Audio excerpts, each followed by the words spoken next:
sweetest. Okay, so let's jump into this. Before I do that, I'm just gonna tell you the little story of General Flynn, okay? Because I think it's important that you understand what's happening, because this really applies to the words we're gonna read here tonight.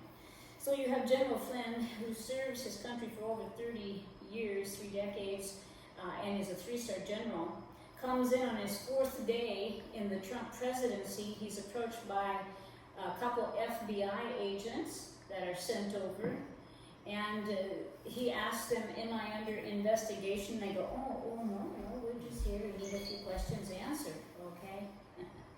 Which was a full-on lie. And then they begin to try to entrap him, and they begin to try to smear him and entrap him, and they tell him if he won't speak a lie that they want him to speak against Trump, or saying that he was in collusion with Russia, that they're going to go after his young son, who's just been married and has like a 4-month-old baby.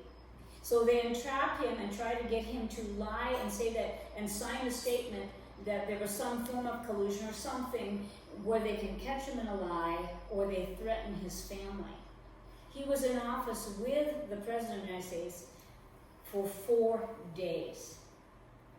This was not an official visit. They did not go through the proper channels. They never read him his Miranda rights. They never told him, we are investigating you. We are trying to entrap you. They just began to do 302s and turn the whole scenario. And then they took all these documents, which actually said that he had told the truth completely, that he was not lying, that he was a truthful, righteous man.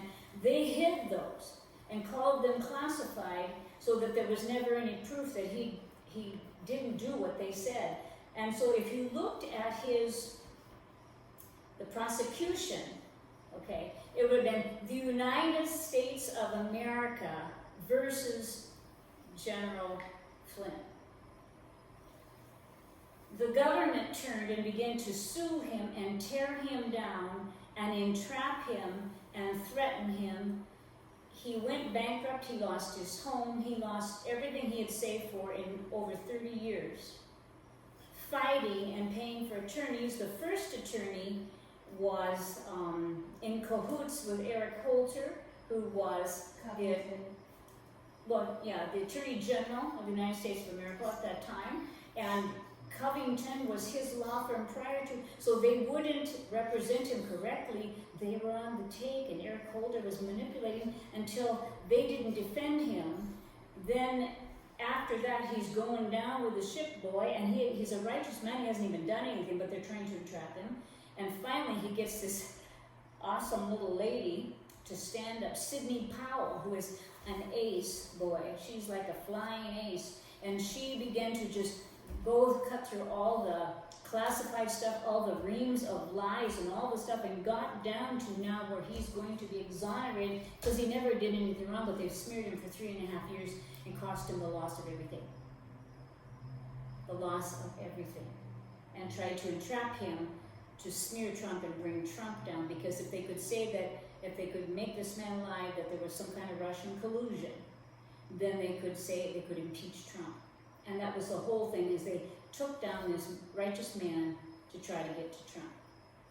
Okay? And this is where we are to this day. And he's close to sitting right now on full exoneration, because all those lies and all the stuff they said, all these classified documents have come now into the light, and it shows it was a clear entrapment by the FBI to get him fired or to take him down so they could take Trump down. Okay? Period. In their own handwriting, in their own chicken scratch notes, Peter Strzok, their own words are saying, let's entrap him or get him fired. Okay? And this has all come out in the last few days. So Jesus said this is a really good reason to rejoice, because this man who was righteous and smeared all this time is now being exonerated after 3.5 years of righteous people fighting for a righteous cause. Isn't that amazing? Hallelujah. Bless the Lord. I want to tell you about my own experience, okay? So I went to court 97 times, and you can choose to believe me or not. but I'm telling you the truth. It went from 1989, May, all the way till the middle of the year of 2001, 97 times. He drugged me to court. When I was married, I was a righteous woman, and what my husband asked me to do, I always obeyed him. Because I realized there was a blessing that would come from God if I would just obey my husband. Okay? But then and from the very beginning, he was cheating on me all those years, but he was so covert about it that you could never catch him, and it wasn't the time of cell phones with GPS, so he'd say he's going to work, and I believed him. Okay? You couldn't track him, you didn't know where he was. And I'm losing babies. I had 7 pregnancies, and I'm losing babies and pregnant, not pregnant, pregnant, not pregnant. Good Lord. Hang your hands on the bedpost, and I'm pregnant again. Thank God, I'm pregnant all the time, but I just can't keep them inside. They keep falling out at about 5 months. Okay? So after this 15 years of horrific marriage, because I had been so dutiful and obedient to him, always obedient, he could not grasp or fathom that he couldn't force me to do what he wanted me to do because I was no longer his wife. I said, I do not have to obey you anymore because I'm not your wife. Okay? That covenant you broke about 80,000 times, and I'm not your wife anymore by law or in any kind of way, and no, I will not obey you. I don't have to. And I'm not going to. Because you're sick. Go get some help. You're a sexual addict. Okay? In that time, he had over 50 affairs, and this means until he's tired of the person, he goes the next guy. While I'm getting pregnant, anyway. So 97 times, the cost to me was $250,000. That'd be a nice down payment on any kind of thing, wouldn't it? $250,000. But that was not the worst of it. All those times we went to court, it was like, you could tell there was no justice. They would take all his lies and all my truth, they do a mix and do a 50-50 cut, and there was never justice, just a wash of the truth, never anybody discerned that you're right, you're wrong, you're unrighteous, and you're in sin, and never, it was always like, give him half of what he wants and half of what she wants, and we'll call it good. 97 times, until the final trial. And I prayed and fasted. I prayed and fasted 30 days before I went to trial. I looked like, Twiggy. Like that. And I had to go get different clothes because I didn't want to stay on, fall down to my knees. Okay? I lost about 20 pounds in that month. And I know I'm going to go, this guy, his name is Judge Knight. Why am I telling you this? Because it has everything to do with what we're going to study. And I had been through all these, at this time, I had to borrow $15,000. I was already bankrupt, me and General Flynn, right? And my father paid the $15,000 for a man to just read my file. Stuart, how tall is that right there? That Top of the rail? Yeah, from the floor here. About 20 feet. About 20 feet. Okay. If you knock down to probably then about 5 more feet down. Yeah. My court file in paper was over 15 foot tall. Whoa. I had to pay this man $15,000 to read that file. It was like about $1,000 a foot. Yeah. Okay? All right? And Corey Ryan, God bless him, went with me to trial. And believe it or not, this one righteous judge, he heard the whole thing. It took 5 days. He read through the court file, who brought who and who won, and who brought the motion. And I finally had to leave because my children were being molested. By the time my kids were 3 and 5, or maybe even 2 and 4, they were being molested. I'd get them home and they're just staring like this, the 2-year-old. Can you imagine Bati staring Johnny like that, staring? Come on, Johnny. Hi, sweetie. Yeah, nothing. They were being molested. My husband had become a Satanist. He was sleeping with a witch in the occult out of Bellevue. And my children, every Halloween, I got taken to court to try to get them so that they would go to whatever this ritual was. This is turning into a hellacious mess. Finally, the Lord said, you need to get your children out or you'll never get them out. So I had all these homes, I had all this money, all these patients, I hired in people to take my position to make sure they'd be okay, and a secretary to keep the thing going. I was always a go by phone, but I fled with my children. And we were here 4 years before they caught up to me, and then I had to go back to trial. But this righteous judge, Judge Knight, K-N-I-G-H, like the knight in shining armor, he read through the entire court file, and he said, you know, Mr. Burgess, the reason your wife fled to Hawaii is to get away from you. No, sir, your wife never took you to court. You took her all these many times. You have ruined her and the children's life for over 12 years. And your kids ran away from you when I gave them to you last, and your son hates you and he threw rocks at you because you punched him in the face. So, truly, you're not going to have them again. You already had your time. It didn't work out well. You think I'm going to give them to you so they can run away and they'll be just like on the street when they're happy with her? I'm not going to do it. And so, at that point, it ended, and that was in 2001. There was not one righteous judge, not one, and it went 97 times. So did I know what was happening in the judicial system? Oh, you better bet your sweet bippy. I knew, because I never got justice. So do I love justice? Oh yeah. Oh yeah. I believe in what is true and what is real and what is right and according to God's word, and you'd have to kill me to stop me. Because I already been there, done that, have the badge and the plaque. Okay? I do. My experience was there was no justice in all of those 12 years but the last guy. And I prayed and fasted for a month. I bet you the guy that was supposed to be there got sick and started throwing up, and they put this guy in instead. Because the enemy just kept pounding me and pounding me. One time he gave my child a hickey on just a Wednesday night. Got home, and the next morning I looked at Brian's neck and I go, what the heck? He goes, Daddy kissed me too hard. I go, what? I was married to him 15 years, he didn't give me hickeys. And now it's on my 5-year-old child? I mean, flipping out. So, then they're done, got the badge and the plaque. Paid. So God had mercy upon me. He gave me a just judge who changed everything. And I came back to Hawaii with my children, and I lost everything. I lost all my homes, lost all my cash flow, lost all my patients, lost everything. But I got my children free. And that's how I came to be in Hawaii, and that's why I'm here, and that's why I love the truth so much. You can understand. So satanic pedophiles, then got the badge. The whole family's got the badge on that one. Okay? We know that these things are real. You're like, oh, you mean there's satanic elite pedophiles and they're doing these nasty things? Well, yeah, they've been doing it for decades. This is why I left my business. I built 1 home, 2 home, 3 home, 4 home, bought 2 more homes, had 6.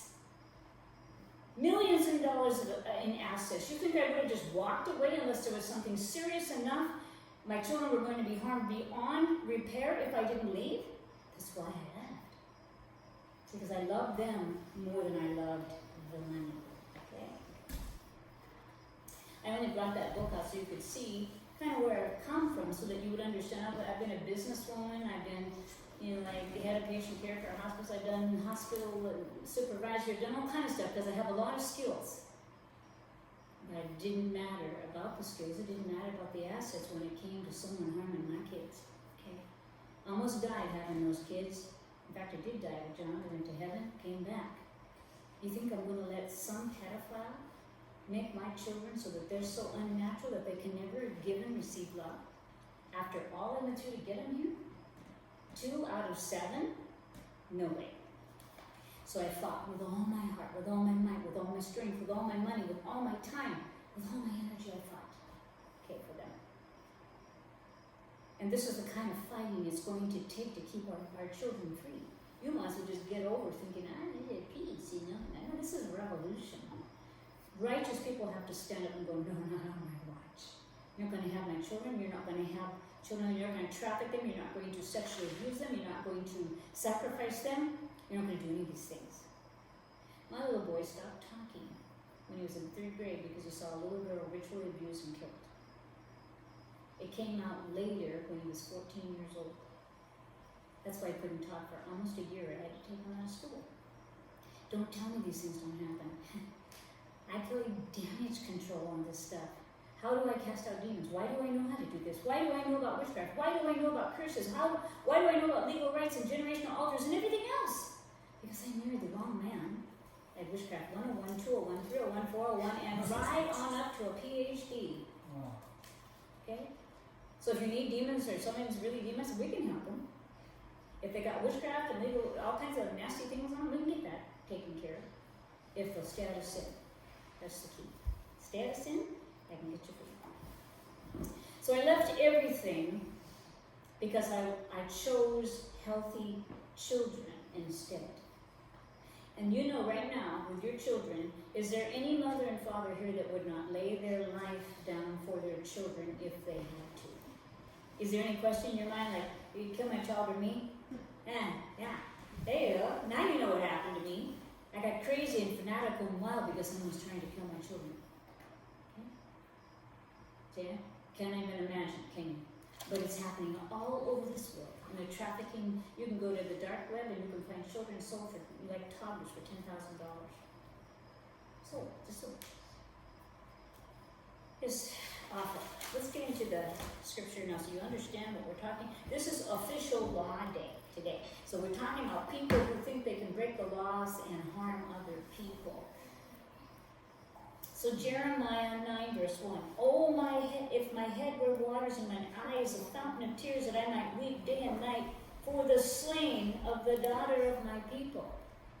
Slain means killed or corrupted or someone who defects and they're a traitor and they're a traitor, like renegade, to the American cause or to families or to children. They're traitors. All right? For the slain of the children, the slain of my children, of my people. And we are right now in a place where the children are being slain in human trafficking. These are supposed to be an inheritance from God, and people are throwing away their inheritance for money. I heard this one thing I saw on the internet. It was a little girl from Germany, and she was probably 21. She said when she between the ages of about 3 and 15, her mother trafficked her and her sisters, and they had between 10 and 50 people rape them a night. Yeah. I don't even know how someone can live through that. And she was still talking, saying on that video, a mother who would traffic her children, her tiny little children, between 5, I think she said, and 50 times a night, making hundreds of thousands of dollars by harming her children. Okay, so the slain, and that's what my eyes were like a bowl of tears, just weeping for what is happening in our world. Oh, that I had in the wilderness a lodging place of wayfaring men, that I might leave my people and go from them, for they be all adulterers, an assembly of treacherous men. Treacherous would be traitors to God, traitors to their covenant, their moral covenant, their marriage covenant, their covenant with God. They're traitors. They don't keep their promises. They lie. All right? So Jeremiah is known as the weeping prophet. He's weeping and crying. Every second he goes a place far away from him. Not even look at this. I don't even want to see this wayfaring place. I just go far away. I don't want to even see this because it's so bad. We don't want to look at it either, but you better look at it, because if you don't look at it, you can't pray for it. Yeah. If my people will humble themselves and pray and turn from their own wicked ways, then will I hear from heaven, and I will heal their land. Okay? But if you won't even look at it, how can you pray for it? How can he heal it if you don't want to know it? Right? You must know the truth, or your prayers won't even be accurate. How much of the church is, prosperity doctrine, and prosper me, big Santa Claus Jesus in the sky, just heap it on me, brother. Okay? When these people are just being traumatized beyond belief in an inhuman way, and all they can think of is their little, IRS, and their little Roth IRS, and their little, they can't even think about what is happening in our world. Because they're so self-centered with their little band of children and wife that they won't look at what is real so they can even pray. That's not good.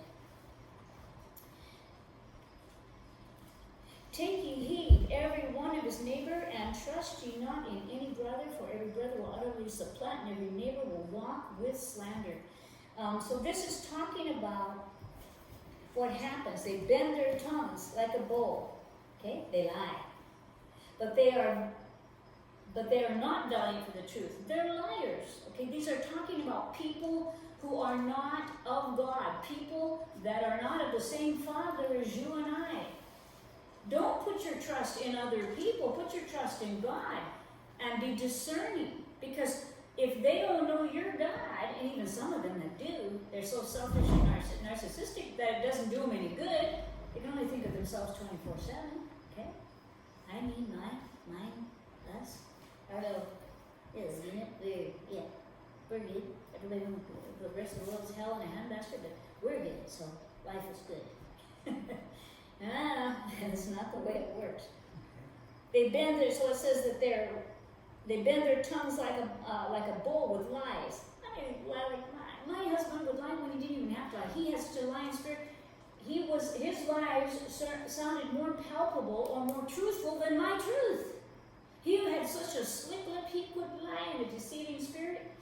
He knew just how to word things that you don't think I'd actually stoop to having sexual intercourse with another woman. Oh my God, yes! Of course I do. This is what the discussion's about. I mean, one of the 15 calls that just called me in the last 3 days? Yeah, absolutely. But he would word it in such a way, not that I actually stoop to, yeah, you'd gravel and yeah, certainly would. Okay, they lie. They're not valiant for the truth. This is how you can tell when people there's something wrong with them, okay? They lie. They're not valiant for the truth, and they proceed from evil to evil, and they know not me, says the Lord. Just because they got a different daddy. The father of lies is their daddy. They just, every breath a lie. Because they belong to a different family, okay? You may have known people. Take heed every man of his neighbor, and trust ye not in the brother, for every brother will utterly supplant, and every neighbor will walk with slander.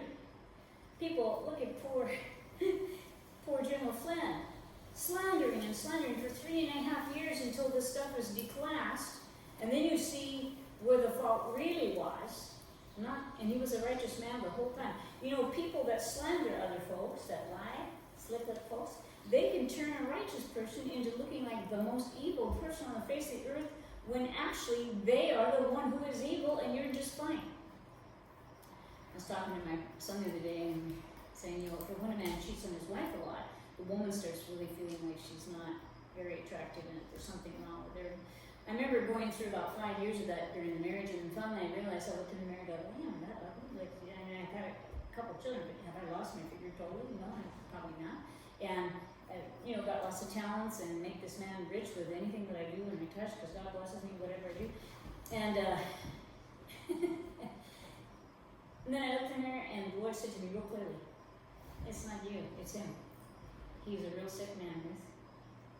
He's a very, very sick man. Remember one time I prayed for 5 years on my face by this little heating vent every morning for about 2 hours in time. Pray. And it'd be so darn cold in the house because, you know, Everett, cold, wet. And I'd be by this little heat vent and I'd be praying in tongues. And one day he said, go to Hosea, and he told me the chapter and the verse. I turned to it and it said, a spirit of prostitution is upon him. I went, because that was my husband full on. Even a word of knowledge to, the Lord was showing me who he actually was. There's a point to this. We're going to get to it, okay? Therefore, thus said the Lord of, wait a minute, where'd it go? No, sorry. Verse 5, Jeremiah 9:5. And they will deceive everyone his neighbor and will not speak the truth.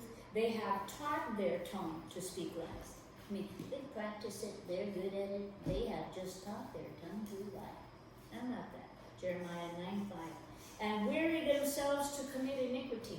They're actually worn out from committing so much. Like, boy, I'm really tired. I worked really hard at all this deception. I'm good, okay? All right.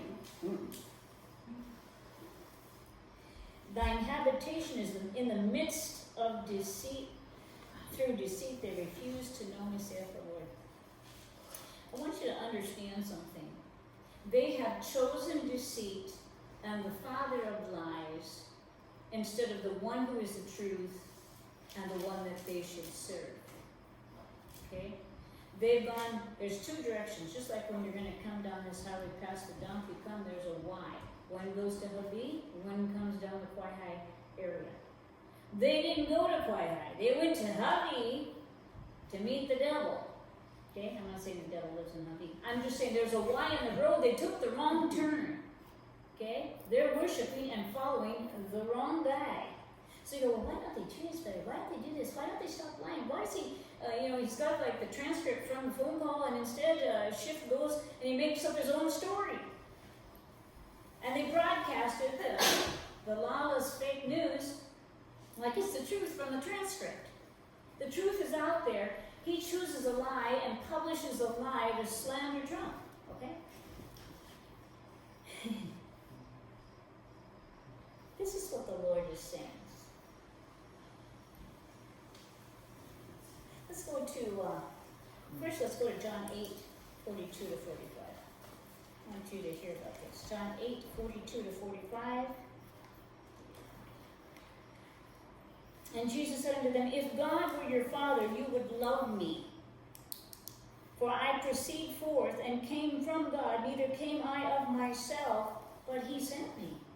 Why do you not understand my speech, even because you cannot hear my word?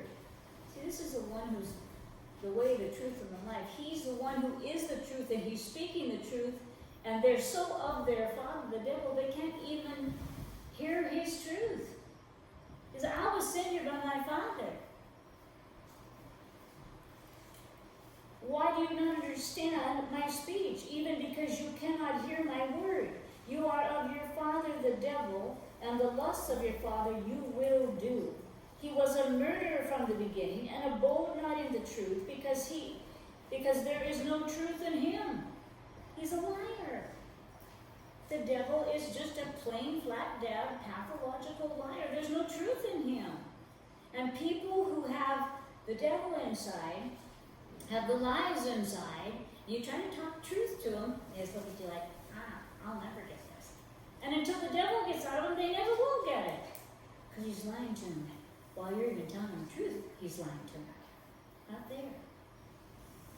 What he speaketh, when he speaketh a lie, he speaketh of his own, for he is a liar and the father of it.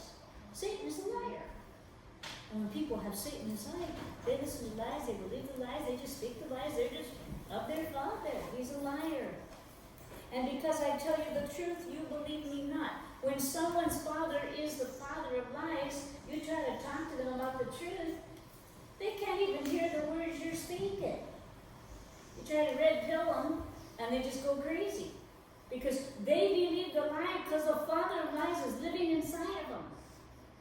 You try to tell them truth, and it's like he's got so much stuff going that you're trying to tell them truth, and he's just making them so confused they can't get it at all. Because the father of lies is living inside.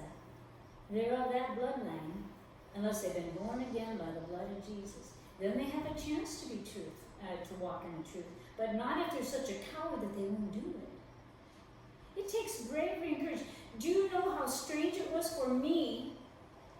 Every time my little boy is doing his thing like this, and then he'd get alone in a room, and he'd get welts this big all over his little teeny skinny body, Johnny.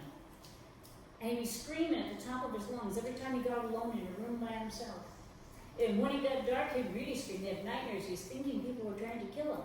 And it probably worked. Okay, the point that I'm making is that he was being so harmed by what he saw and what was being done to him, that for me, if I wasn't a brave Christian, I'd go, I took him to a psychologist. He goes, well, yeah, that's kind of normal for Joe. I go, no, it isn't. I'm a nurse for many years. I don't care who you think you are. I don't care how many credentials. That is not normal. Hives that break out on a child's body from fear is not normal. Okay, I don't care what you say. I don't care how many degrees you have. You probably beach day, but that is not normal. Okay, it's not normal. So as a mother, I knew in my heart that my children were being terribly abused. Every time they left my home, I would fast and pray. Not one scrap of food every time they left my home for the visitation ordered by the court. Fast and pray. Fast and pray. 5 years. Every time I left my home. I was fasting and praying more than I was ever eating most of the time, just to save my children. And today, those guys can give and receive love. They're not damaged in their ability to love others or to receive love. Because God had mercy on my family, okay?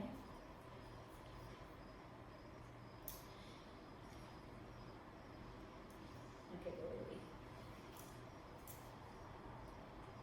How far did I get, guys? So I think verse 6, I have habitations in the midst of deceit. Through deceit they refuse to know me because they're choosing to follow the devil. You can tell them the truth, but they're choosing deceit. And God will never usurp their will to force truth onto them if they want deceit instead. Therefore, thus saith the Lord God of hosts, behold, I will melt them and try them. For how shall I do for the daughter of my people? So the first thing that we're looking at is this condition of a lawless, godless nation, and what happens to them. They lie as easily as they breathe, okay? They break covenants. They shoot arrows with their tongue. They lie, they slander, they do evil, and they're not apologetic, they're not repentant in any form or fashion. It's because they're lawless and godless. This is what happens to a nation of people that no longer revere God. They become lawless. They don't want to follow the Constitution. They don't want to read laws. They want to just, the law is how much money can I make by screwing everybody I know. And by taking as much in kickbacks and corruption and being paid for it, how can I do all this and get by with it? Because my law is how much I can earn. How much prosperity, how much security for myself. Okay? The second I want to look at, the second area, is God's response to our sinful nation. What happens to a nation that becomes lawless and godless? It's verses 7 to 16. Therefore, thus saith the Lord God of hosts, behold, I will melt them and try them. Melt. That means the refiner's fire. He's going to put them in a fire, and he's going to see if he can get that dross out of their life, to see if there's any way that he can purge out this wickedness from their life. There's going to be suffering involved in this. I will melt them and try them. Trying them would be testing them to see if there's any way they can turn back. So he gives them a chance by trying and testing them. For how shall I do for the daughter of my people? The tongue is an arrow shot out, and speaketh deceit, and speaketh peaceably to his neighbor with his mouth, but in his heart he layeth wait. So they're going, oh yeah, no, you're not under scrutiny, you're not under, investigation, General Flynn. We're just here to have a little nice chat. The whole time they're doing 302s, they're trying to twist and turn his word. Then they classify them so that nobody can get their hands on to see what actually happened, and they find him guilty of what? Really nothing. Because he didn't do anything wrong, okay? But this is what they do. This is what the deep state does. This is what happened to General Flynn.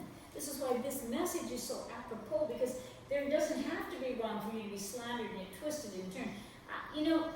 After 97 times to court, those 15 feet were all lies that my ex-husband wrote about me. I have never had as many names called or as much in question or beaten up for righteousness.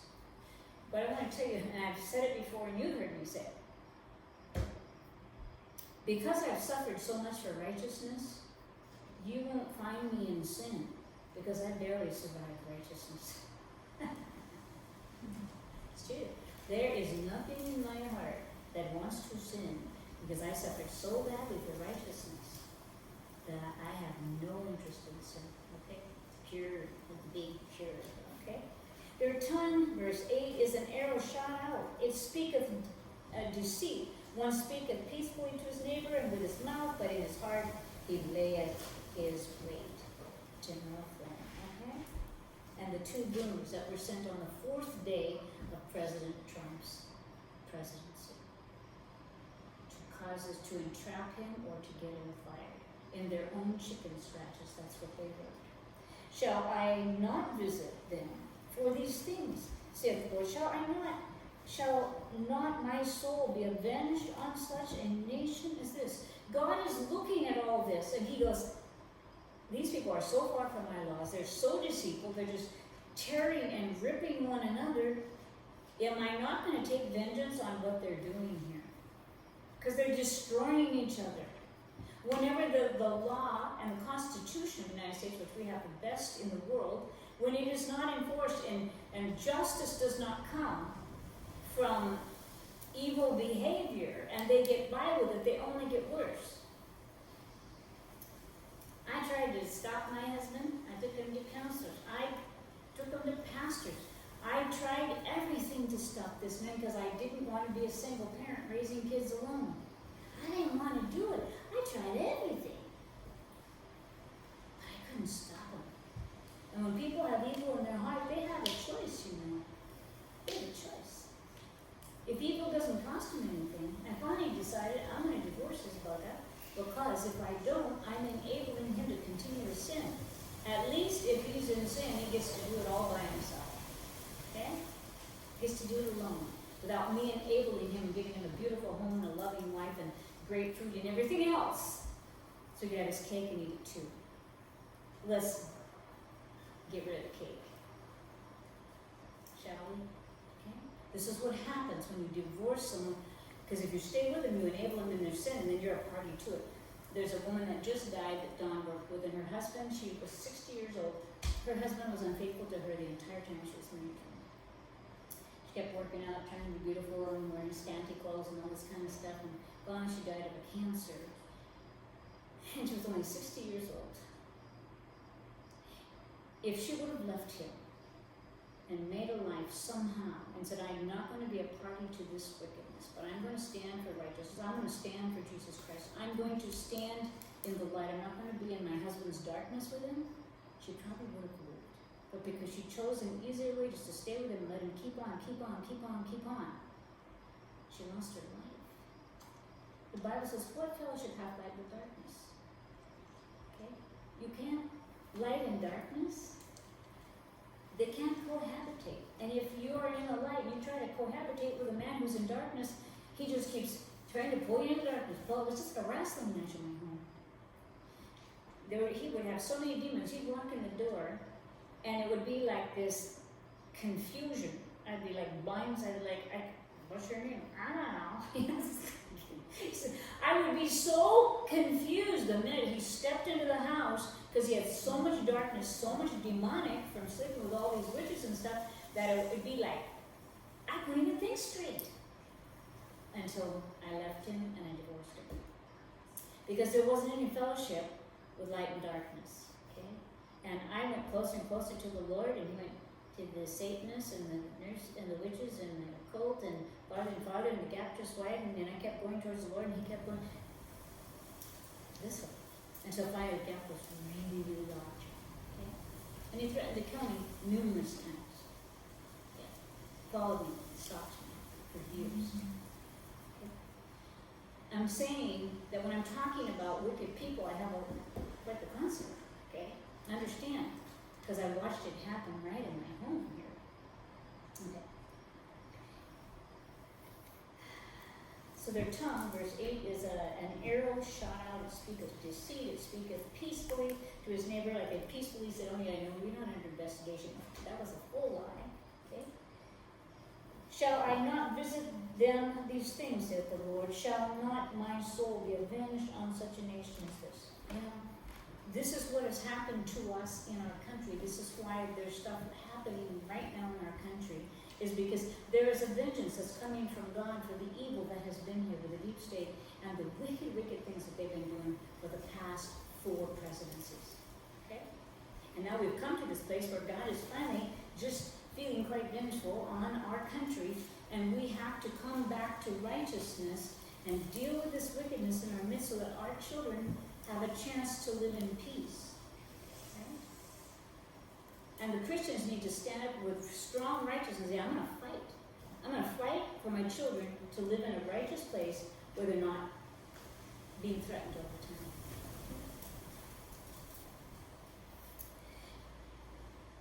So there's a visitation right now of God upon America for the evil that's been done. The human trafficking is probably, they stopped trafficking drugs as much because the human trafficking was bringing so much more money that they stopped about 10 years ago bringing the vast sums, except for China's trying to bring fentanyl in. Fentanyl is what I gave my hospice patients, and it was a Duragesic patch, and I put it on them to help take care of the cancer pain. But a drop of fentanyl, if it's high-powered and brought in a synthetic, can kill. Like a youth, can kill very, very, very fast. So the Chinese have been shipping fentanyl here to get people addicted on fentanyl, and it's extremely dangerous. What was the amount of fentanyl that they found in cocaine too? But fentanyl, it was like a semi. Somehow, all underneath the semi, it was like all hidden, and I forget how much they said it was, but it was enough to kill several million people with overdoses. So we're in this drug culture, but even more importantly, the drug trafficking of people of Haiti or Ethiopia or Europe or Euro-Asian people or American people is happening worldwide because they can make more money selling people than they can drugs. Okay? You have to sell a lot of drugs to make the same amount that you would if you sell one infant. Okay? It's dangerous. And we're in these times where people do anything because of greed.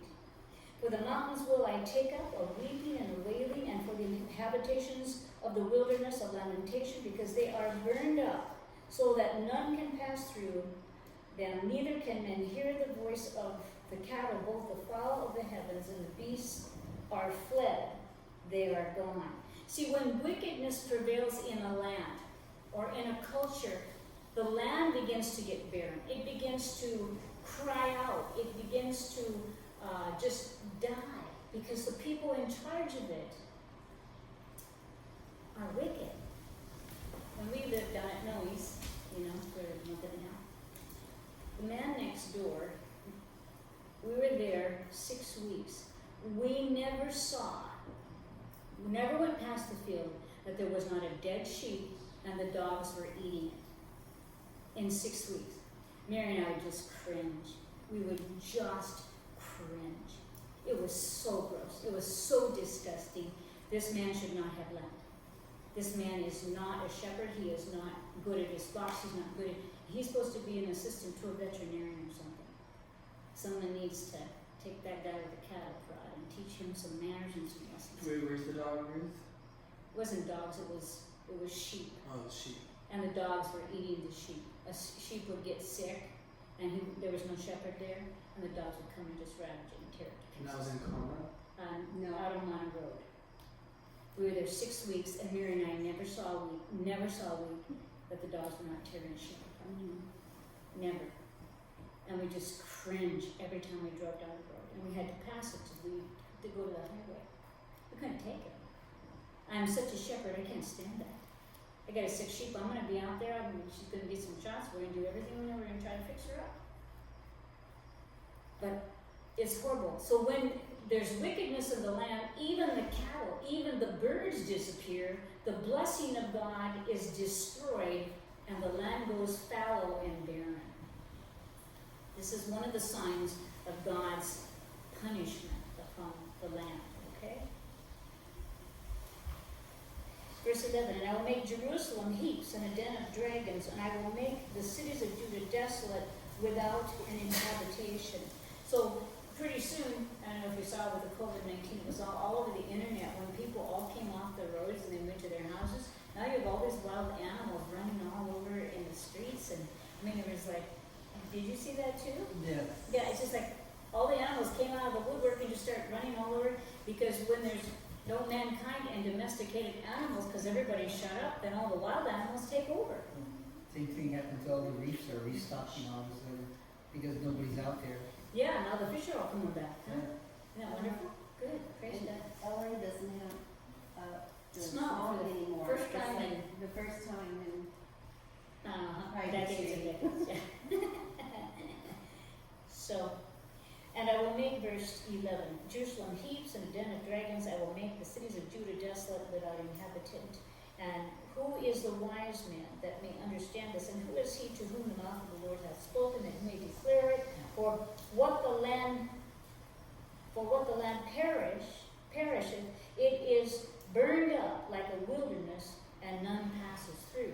So he's saying, when there is this rebellion and this deep wickedness, the land begins to just perish. The people die, the animals die, the land perishes. This is God's judgment upon wickedness. And the Lord said, because they have, number one, forsaken my law, which I set before them, and have not obeyed my voice, but have walked in the imaginations of their own heart, and after Balaam, which is idolatry, which their fathers taught them. Therefore, thus saith the Lord of hosts of Israel, behold, I will feed them, even this people, with wormwood. Say wormwood. Wormwood. Okay? And give them water of gall to drink. Okay. And I want you to see something here. So the reason for the judgment is they've forsaken all that was good. They forsook the law. They walked according to the imagination, every wicked thing in their heart. They followed after what their culture said was like idolatry. Maybe it's like foreign gods. Maybe it's the god of mammon and prosperity. Maybe it's the god of the Green New Deal, our world and this climate. Maybe it's this god, it's that god, it's all these gods, but it's not that guy. The one true God, they don't follow him. They have all these interests in every other god, but they don't follow him. Okay? This is why judgment is coming. They're traitors to God. Cultural idols. Whenever cultural idols, like for instance, in the Hawaiian culture, people often live together, right? But God says you need to marry. If there's any question, follow the word of God, right? You have one God before you. That means you can't have tikis. That you need to not follow the gods of your forefathers. And if you were in New Zealand and then you were in Tahiti, but you followed the one true God your family did, not the Tahitian gods, not the New Zealanders, okay? You followed the one true God. Therefore, this is really interesting, and I want you to get your thinking caps on because it's gonna, you're like, what? I'm about to tell you something really interesting. I was studying, and the word wormwood, that is from Artemisia absinthium. Say absinthium. Absinthium. Absinthium is wormwood. Okay? Wormwood. Absinthium. I'd like you to understand that hydroxychloroquine, the treatment for this COVID-19, is absinthium. It's wormwood. It's wormwood? It's wormwood. Wow. I mean, I didn't either until today. I came down and married one. you saw the only one they approved that they're saying is the other one that they just came out with the $1,000. $1,000 bill. That's a bill. big pharma. Compared to one that's 67 63 cents. cents. Yeah, 63 And it's cents. wormwood, but God says He's Yeah. going to feed His people wormwood in the rebellion. You get that? Let me read this verse to you again, so that you can. Wait, which verse is that? This is Jeremiah 9:15. Therefore, thus saith the Lord of hosts, the God of Israel, behold, I will feed them, even this people, with wormwood, and give them water of gall to drink. So he's talking about, and gall would be something bitter. Like Jesus, they gave him that vinegar water when he was on the cross, okay, to quench his thirst. But gall would be like a bitter, poisonous kind of nasty stuff, and wormwood would be like this absthinium, which is the same thing as the actual cure for the COVID-19. Isn't that fascinating? Absinthium. It's absthinium.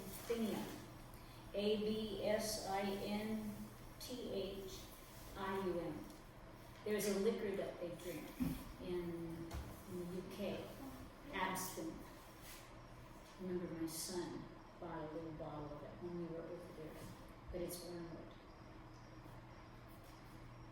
It's also good, they use it medicinally for, like Nervantin, gabapentin, Tegretol, and Dilantin for seizures. They use wormwood for kinds of maladies of the gallbladder and digestion.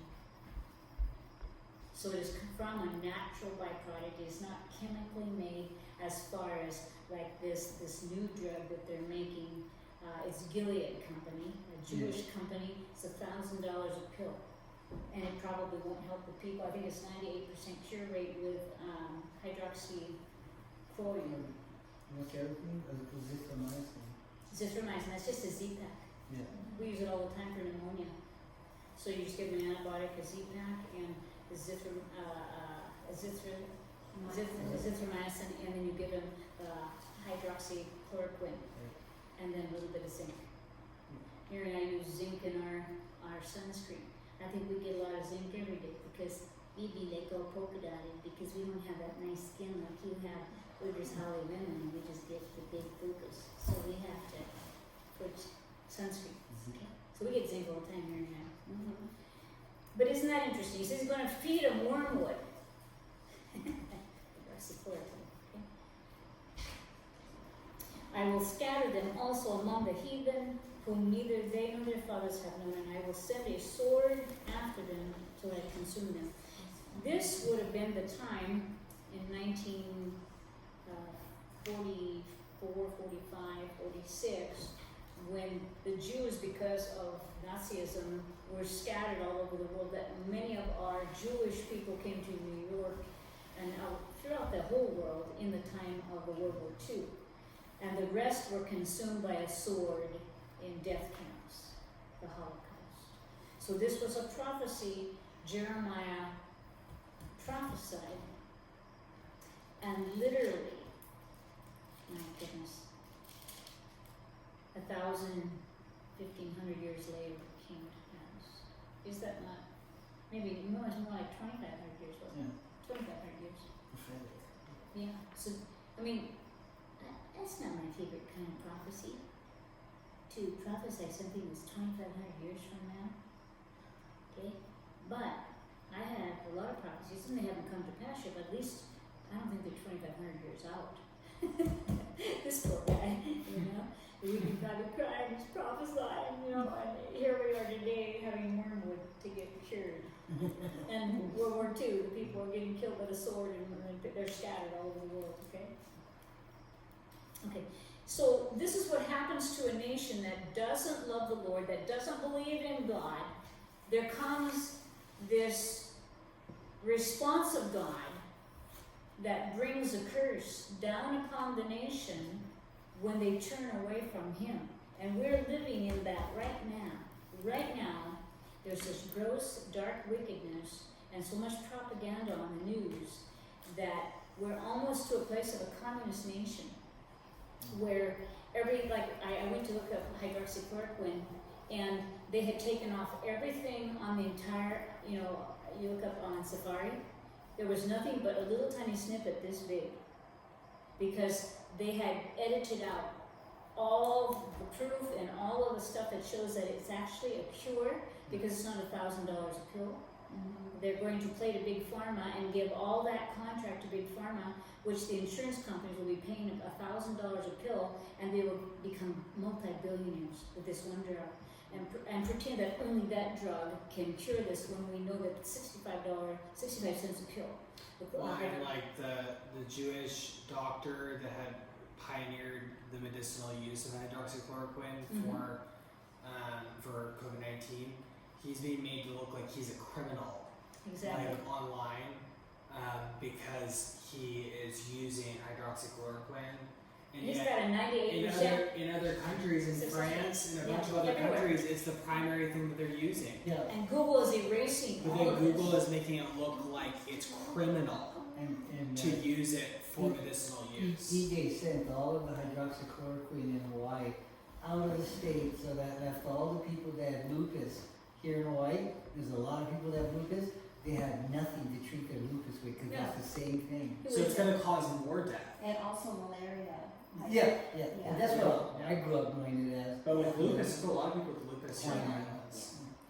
Yeah, my mother had lupus and I have a real spiritual understanding of that particular disease. Okay, we're gonna go on to the latter part of this. I want you to understand sin and lawlessness brings a response from God.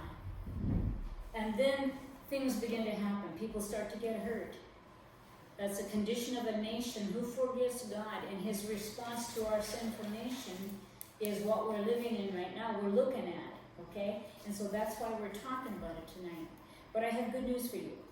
We're going to look at this last part, okay? So Jerusalem cries out for help.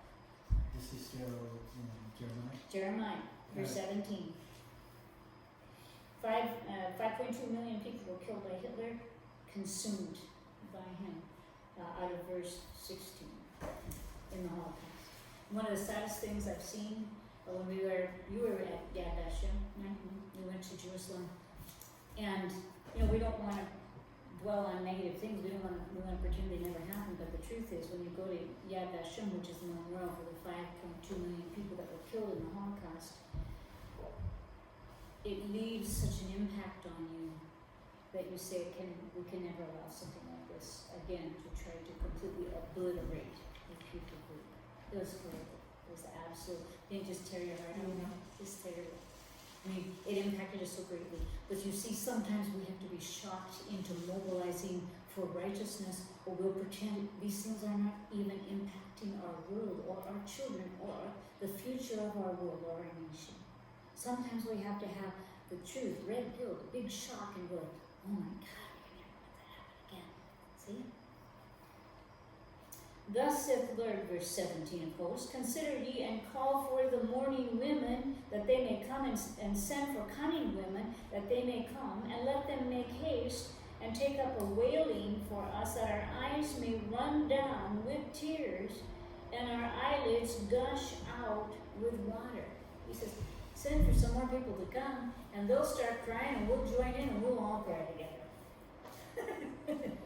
Because of the bad state of our country, the bad state of our world, where they're, right now in China, I was on the internet looking at this Chinese doctor that said he worked for, I think it was military, but it was like the space program for China. And then he came out of that program and joined just regular staff at some big hospitals. And they brought the first person in to harvest their organ, their heart, while they were still breathing. Okay? China is selling people for body parts. And they're not just folks that are dead. Right now, if you find out, like if you wanted to Google and find out how long it would take for you to get a heart transplant, if you went to China, it could be 2 weeks. Wow. You know why? They're going to find someone with your blood type, Yeah. and they're going to kill them, or maybe not, and just bring them live right in. They'll put their heart in you. It's like $150,000. $150,000. There's whole cities that are missing of people that are ghost cities now in the northern part of China, and they can't even find. Nobody knows what happened to them. This COVID-19.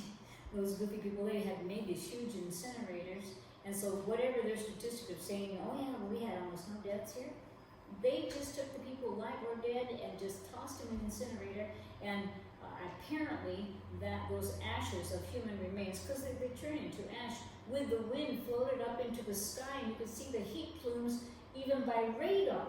Yeah. And how many cell phones? Oh, It was like the million. 12 million. 12 million. 12 That was a million lot. cell phones suddenly lost their The cell users. phones were still on, and they were paid for, but nobody was using them all of a sudden. It's like all these people, like, Gone. what happened to the people? As if. Okay? So, maybe you don't want this much information, but you need to understand that our job is to really pray. And we're going to talk about this. This is why we're reading this last part. This is our job because of where we are in this nation. We had a young man that went down into Waipio Valley. Dawn called me and she says, I got this friend that's a lawyer. He just got married to a wonderful woman and his son was going to take a hike just a few days after the wedding. And he went down into Waipio and he was a hiker his whole life. And he just disappeared. And they had dogs, they had helicopters, they had drones, they had everything. They looked, I think, for 3 weeks. Yeah. The two hunters just found the remains of about the same timeline in Hunaka. In Hunaka. Yeah, that was That might be yesterday. that could be another person, but He was 18 years old and in great shape, and it was all set up with his dad, like he was gonna call at 12, and they knew This is exactly Don's where, he was family. literally like airless. so we prayed, and when I prayed, Don said, if you get anything from the Holy Spirit, please tell me. Yeah. So I prayed, the Lord said to me, I go, what? He goes, he was taken, carried out by boat, and he was a cash cow. Somebody carved him up Whoa, and sold his organs. whoa. And so I go, oh my God, I'm gonna call it Dawn and tell this. And this was like about day 4. And they continued to look for like the whole 3 weeks. Maybe it was more. His picture was everywhere. And the Lord finally said to me, I want you to call Dawn. And I told her, I said, Dawn, I think someone took you, human trafficking stuff. And I said, I think they won't find him. The reason why the dog can't even find his scent is someone picked him up. I can't talk with you right now. They picked him up and carried him to a boat and took him. He's gone. He's gone. He's not on the island. And she said, if I can't tell him, I said, don't tell him. But I'm telling you, pray for them because it would be harder the longer they search and cannot find him. So we have problems even on this island. We are not completely devoid or safe even. And I'm not doing this to terrify you. I'm telling you that it's to be aware and pray. Pray for your children. Pray for your family members. Pray for our country. Pray for this state.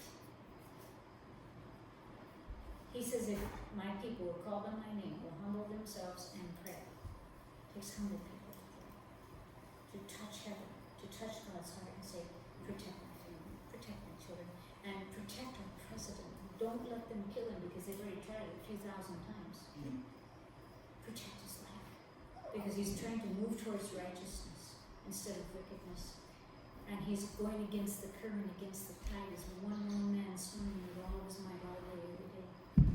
And we need to hold him up in prayer all day, every day. Because unless he can revamp our system, we're headed towards a communistic socialism and communism. And our children will never have the chance that we have to get it, to excel, to use our talents and our gifts. Not all men are created equal. All lives are valuable, but every single person is like a snowflake. They're complete. There's never going to be another Cheyenne. She's the only one. There will never be another Bati Bati. He's the only one of his kind. A little darling. But he's the only one of his kind. There will not be, you will have another child, but they will not be him. Okay? He is unique. We are all unique, and we're not created equal because we're all different in different giftings, different intelligence, different physical attributes, but we're all important. And communism makes everybody the same. Doesn't matter if you're kind, doesn't matter if you're intelligent, doesn't matter if you're gifted, doesn't matter if you have anything. You're going to do what the party says, period. You'll never have a chance to be who you are. They will force you into compliance with the will of the state. And that's the direction we've been heading. Okay, let's keep reading. Verse 15, for a voice of wailing is heard out of Zion. How are we spoiled? We are greatly confounded because we have forsaken the land, because our dwellings have cast us out. Remember in the promised land, when God brought the people out of Egypt, it was 430 years they waited to go towards the promised land. And at times in the word he'd say, well, the fullness of the Amorites has not come. Or the fullness of their wickedness has not come to a place where he would depose them from their land. Okay? So when people become very wicked, they lose their land, they lose their assets, they lose everything. They do. I don't know if you've ever seen how many Hollywood stars are down to zero, they're bankrupt, and they have nothing. Like Michael Jackson, after all his dance and singing and all this stuff, he died bankrupt, owing millions and millions of dollars. And he burnt through billions of dollars. Burnt through. This is what happens when God's favor is pulled away from a person. It doesn't matter what they have, it's never enough. No matter how much they get, no matter how much they possess, no matter how much fame is there, it is not enough. They're never content or satisfied. Hear ye hear the word of the Lord, O ye women, and let your ear receive the word of his mouth, and teach your daughters wailing, and everyone his neighbor lamentation. So if wickedness prevails, everybody should learn how to mourn. They should all learn to wail and to cry. For death is come up into the windows, and is entered into our palaces, to cut off the children from without, and the young from the streets. Right now, that's where we're going. Everybody's so worried about the COVID-19, even though there's a very, very small amount of death that's actually happening from, they've been terrorized by the media into thinking this is some just, the flu kills more yearly. I'm not kidding. And yet everyone is wearing their masks. Okay, you can't even go into a store to get groceries unless you have a mask on. And so it says that there are no children in the streets, young men in the streets, and children can't even be without. It's like they're quarantined. When they're Giant place next door in New Jersey, that one, there were 3 Yeah, police they're at the lady's house. gonna go next door, and the police came because her child was going to play next door.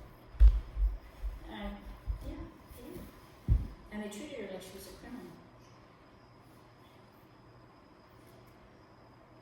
So the children are cut off from without, they can't go outside.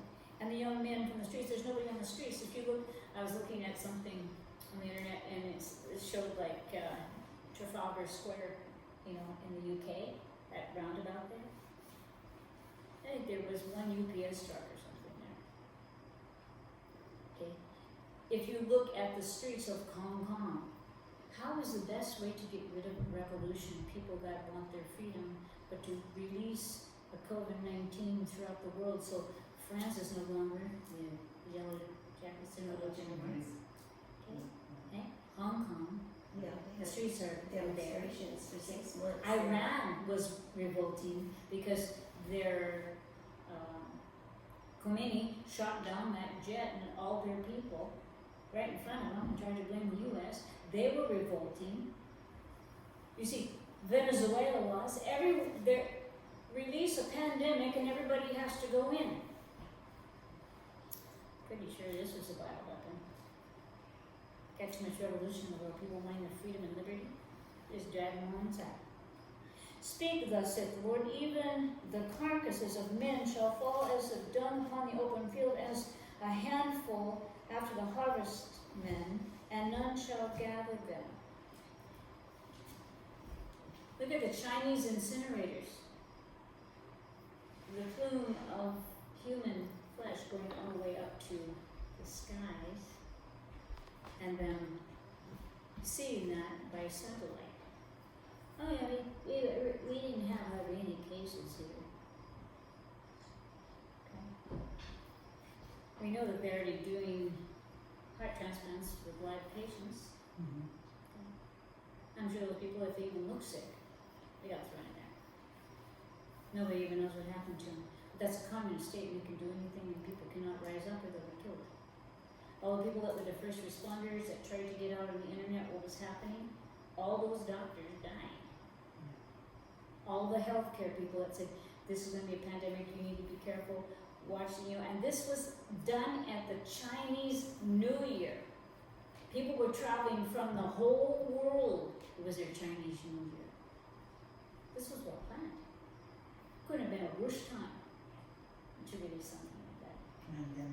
Pandemic. Thus saith the Lord, let not the wise man glory in his wisdom, or the mighty man glory in his might, nor the rich man glory in his riches. He's telling you the three things that men glory in. Right here. Those that are wise, they glorify themselves in their wisdom. Those that are mighty and strong and powerful, because they have billions and billions, like Gates and Soros. Yeah, right, nasty bugger. Anyway, and Bezos. Yeah. These people are glorying in their might and their billions. Okay? Let not the rich man glory in his riches. Oh, they're just throwing their way around. Trying to tell us what we will do. Bill Gates is not even a doctor. How dare he tell the world that the entire world needs to be vaccinated? With his vaccine to make him a gazillionaire. How dare he tell us? He's not even a medical man. Okay? Who in the world, because he's a trillionaire, it makes him the right to tell the whole world they'll get vaccinated? Throwing his weight around, his might, his riches. Okay? But let him that glorieth glory in this, that he understandeth and knoweth me. If you glory in anything, I was in heaven and I got to, I think I danced with Elohim, the flaming fire, and he spun me all kind of around, and I felt like it was hot feathers on my face and on my body. And I'm wide awake, I'm not dreaming. This is like I'm right there, and I can see the throne. The throne looks just like, I'll show you, like this stuff. I think it's alabaster. I got this alabaster thing in Italy. I think it was Sienna. And it needs to be glued. But this is alabaster, and if you look at it, you can see through it. It's transparent. It's a stone. Do you see that? This is alabaster. I think the throne is alabaster. You can see the light shining through it. Okay? The light comes through it. And he's spinning me around and around. And I glory in him and in the wonderful revelations and the presence and power of this living God. I've been a very rich woman, but I'm not glorying in that. Now I'm just normal. I'm glorying in the Son of God and his dear Father and the precious Spirit of the living God. It's not in riches and it's not in might. It's not in wisdom. I have a couple degrees, so what? It's going to save anybody's life. Well, I've saved a few lives. Quite a few. But the truth is, knowing him is better than all of these things. And loving him and praying for your family, praying for our country, praying for our president. There's no power in that than riches or might or wisdom. Don't waste yourself on all that stuff. Jesus will make you rich when you can handle your finances well. He'll give you more than you can even stand if you'll just be generous and love him and be a good steward. He'll give you might. Sometimes when I'm preaching, it feels like the power of the Savior of mankind lives and is dwelling, moving in my body. I can feel the surging of the energy and the power of my Savior within me. That's might. Okay? Sometimes when I don't know what to do, tonight I was cooking and cooked that roast, and I had that really good, I had some coffee left over from breakfast, like a whole cup, you know? And so I'm doing that roast in there, and the Lord says to me, dump that coffee in there. I go, oh yeah? He says, you dump that coffee in there. I go, aye, Captain. How'd you like it? He's here. I don't know what it did, but he liked meat. Yeah. Say, you can even cook with him, he'll tell you, he'll say, you know, probably you should go down to Safeway, because today they have a big sale going on. I go, really? I didn't get a book in the mail. He goes, yeah, just go, trust me. We'll go down there and like, buy like meat like that for $11. You're like, when do you ever do that, I mean, he knows everything. Glorifying the fact that you know him and his wisdom and his might and his strength and his power is within you. Come on, I'm gonna be done pretty quick, you guys. Cheesecake. So for in these things I delight, saith the Lord, that you know me. He delights in the fact that we know him, really know him. I see people with masks and everything all terrified and stuff. And I'm thinking, I got the divine King of glory living inside of me, and he's immune. I'm not sure I'm not catching nothing. I'm not gonna catch it. I got the King, and he's immune, and he's in me. I'm not gonna have it. He saved me from death so many times already, because he loves me. Yeah, I'm not gonna get any stupid flu. I never took a flu shot in my whole life. I won't do it. I never caught the flu either, so there. Behold, the days will come, the Lord says, and I will punish all them which are circumcised with the uncircumcised. Right now, the COVID-19 is not a respecter of anybody. Christians or not Christians. You either have faith in God that he'll protect you or you don't. There's a lot of Christians who have no faith at all. They are more terrified than the non-Christians. Okay? They may be Christians, but they don't have any faith, that's for sure. And so, when it comes time to avenge himself on a lawless nation, the uncircumcised, or those that don't believe in him, as well as those who do believe in him, will all be judged together, because we're in this thing together. Okay? The saved and unsaved alike, they'll feel the judgment. Egypt and Judah and Edom and the children of Ammon and Moab and all that are in the utmost corners and dwell in the wilderness, for all these nations uncircumcised, and the house of Israel is uncircumcised of heart. So he mixes his people in amongst all these heathen nations. He goes, they're all uncircumcised because my people who should love me and keep my covenants don't. They're full of idolatry and their heart is uncircumcised the same way. And they're covenant breakers. They break covenant with me.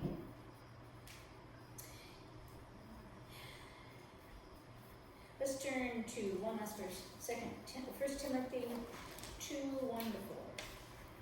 This is the answer right here. 1 Timothy 2:1-4.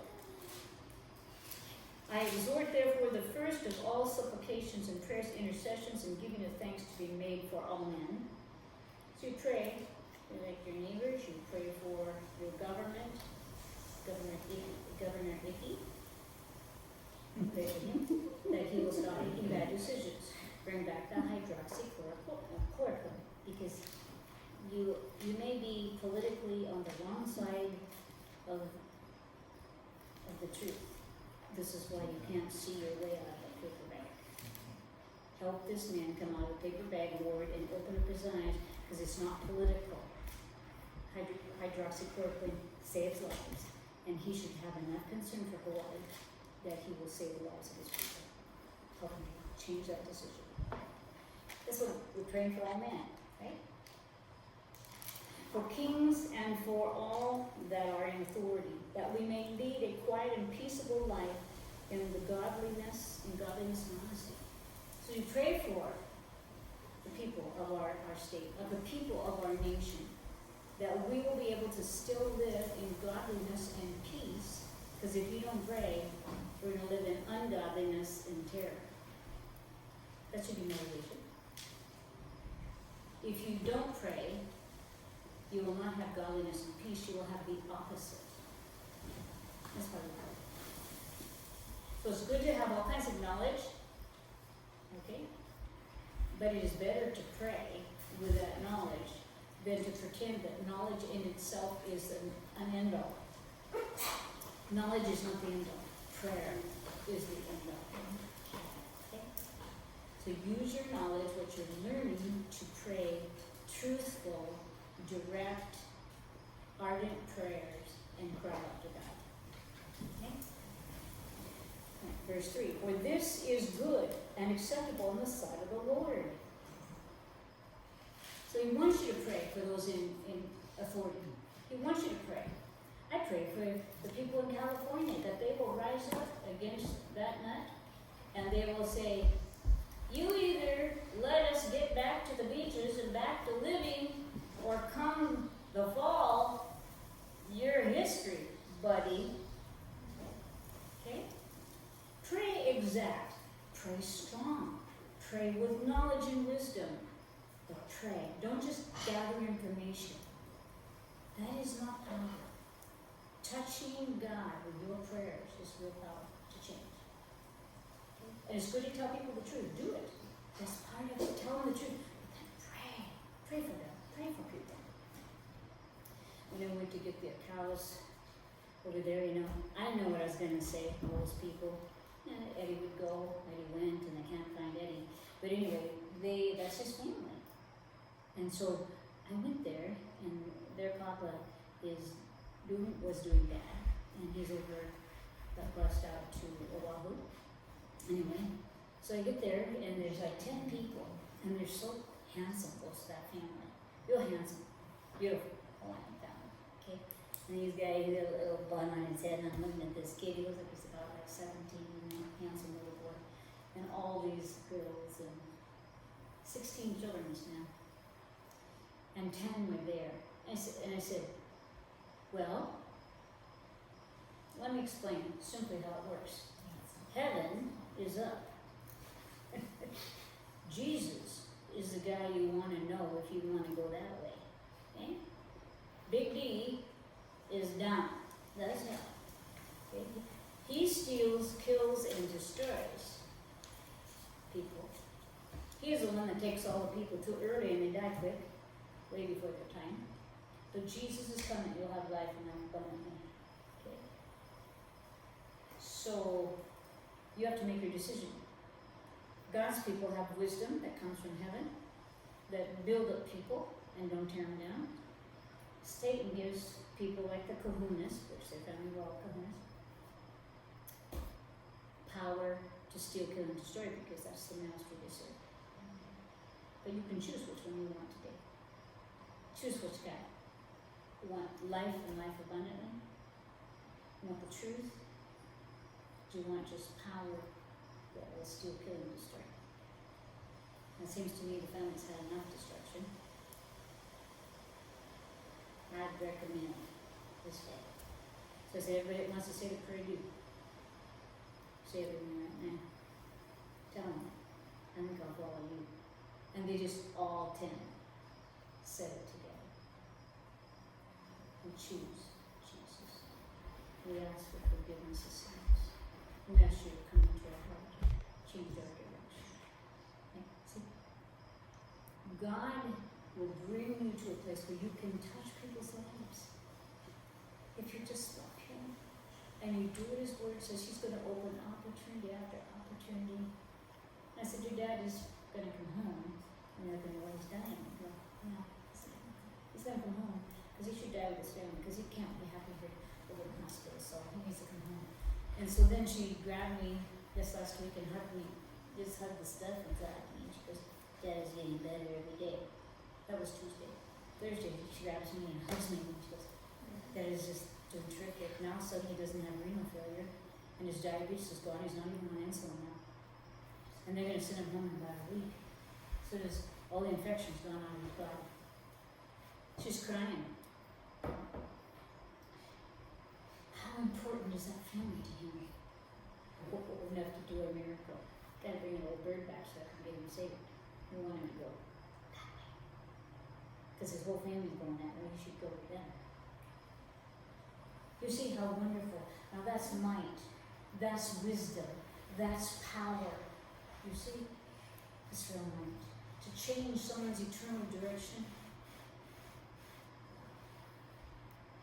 That's might. That's riches. Storing riches in heaven. It's real wisdom. Was it salt? Hmm? Was it Saul? Saul? Was it Saul? No, no. His, no, Well, no, it's Clyde, or Clay. the Clyde. brother of Eddie, Yeah. his Clyde. Clyde. Clyde's the guy running the city. Yeah, he's back there. Clyde, yeah. So it's his kids, and they're Dickens. Wow. The Dickens kids. Anyway, so we're almost done here. Who, verse 4, who will have all men to be saved and come to the knowledge of the truth. The goal here is to have all men that will come to the knowledge of the truth. But you can't give the truth to them unless you walk in the truth. You can't give what you don't have, right? Our president and staff need to be safe. William Barr, John Durham and their families, Melania and all the kids. We need to pray for his protection. Sometimes Mary and I frown on how many times a day we pray for him, but quite a few. He's trying to uproot wickedness and unrighteousness in our country that is bringing the judgment of God down on this country. Okay. We need to pray that there will be righteous judgment and justice in the House, in the Senate, in the judicial, for the Attorney General, that patriotism and lawfulness and God-fearing will come back to our nation. The Soliver are founded. God's people should be known by truth and love. And our goal is to have the world come to the truth of Jesus Christ. So pray that God's loving kindness will be poured out, that the judgment has come to us for the past 4 presidents and the corruption within all of their establishment, and the wickedness, the human trafficking, and the CIA with all the drug money, running drugs to be able to fund all their illicit things. That this will all be exposed, that just like a huge cancer in our society will be cut out, that it will come again, that there will be righteousness come to our country, so that our children and your children will have a chance to live in peace, because their parents and their grandparents have prayed and called out to God, cry out hard, cry out long, cry out continually, pray continually, with the wisdom that you get from God to know the truth. Cry out. Those who know the truth need to cry out now. And He will hear us if we return from our wicked ways. He'll hear us, and He'll heal our land. Thank you, Lord, for your holy word. It is such that we are undeserving of your love for us, and for your wisdom and your kindness to us. And I pray that you'll give each person such a thirst for truth, a real thirst for truth. And Lord, that we will not be judgmental people, but we'll be loving. Now, when I was with the Akal family, I just loved the socks off those people, because you were pouring through me to love them. And Lord, we're watching you do miracles all around, but I pray that we fill with the wisdom of God and real love. Love that drives us to our knees, love that causes us to go the distance, to pray without ceasing, and to pray the truth, not be swept along in the tide. We got one man, maybe Barr and Durham, all swimming against the current, now there's 3. How about 100 million swimming against the current? Of just going with the flow and being lulled to sleep by the propaganda. Lord, we are fighting for our country. We are fighting for the right to be free and to walk in liberty, and to give this as a heritage for our children. And I pray that the truth would come to America, and you prepare the hearts of all the people in our country to receive the real truth, as glaringly sad and corrupted as it may be, that people will rise up and believe the truth no matter how gross it is, because these gross, disgusting things have been happening for decades and decades, and you have looked upon us now, and we're sitting teeter-tottering on the verge of full judgment of God, unless we can turn. And I pray that you will help the righteous of this earth, 10 million righteous people, to stand with Trump, that will stand and pay the price, whatever that may look like, to keep freedom in our country and liberty, because freedom is not free. Someone has always paid the ultimate price for it. I know that I did, to get my children free. I pretty much almost lost my life on several occasions. But looking back, I can't imagine not. And Lord, let that be us, brave and strong and stalwart,